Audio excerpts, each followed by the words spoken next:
Sinalakay ng mga otoridad ang umano'y iligal na pagawaan ng sigarilyo sa Pampanga. Bukod sa walang kaukulang permit, hindi rin daw sinasahuran ang mga trabahador. May Express report si Brian Castillo.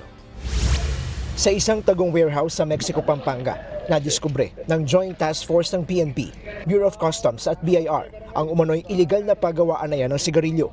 Nitong Enero lang daw nang magsimula ang operasyon ng pagawaan. Pinangunahan ni DILG Secretary John Vic Remulla ang inspeksyon sa iligal na cigarette manufacturing plant. Sa unang tingin ay aakalain mong lehitimo yung operasyon ng pagawaan ng sigarilyong ito. Kumpleto sa mga gamit, magaganda yung mga makina. At eto, meron pang maayos na packaging. Pero ang lahat ng yan, hindi dumaan sa pagsusuri ng mga otoridad. Sabi ni Remulla, ang mga sigarilyong ito raw ang inaalok sa mga tindahan na kinakagat naman ng ilang customer dahil sa mas murang halaga. Mas mura, kalahati lang ang presyong pagbenta nila eh. Pero ang markup ng sari-sari store mas mataas. Dumadaan lang yan, naka-wing van. Bubuksan, napakita yung produkto. O ito, mura to. Kukunin na nila. Ganun ang transaksyon nila. Tinatayang nasa 150 million pesos na halaga ng mga sigarilyo ang kayang gawin dito araw-araw. Katumbas yan ng 4.5 billion pesos sa loob lamang ng isang buwan.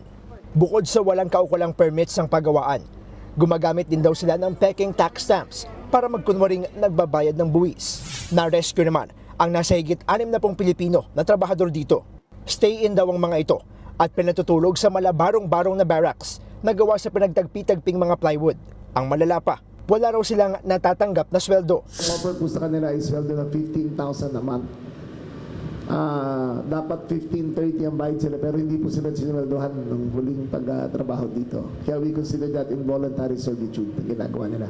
Almost inhuman conditions ang barracks na binigay sa kanila. Arestado ang 6 na Chinese national na nagpapatakbo umano sa iligal na pagawaan. Sabi pa ni Remulla, 2 politiko umano ang posibleng nasa likod ng operasyon.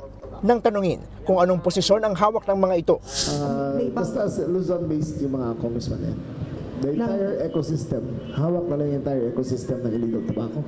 Posibleng maharap sa reklamong economic sabotage at human trafficking ang lahat ng mga nasa likod ng iligal na pagawaan ng sigarilyo.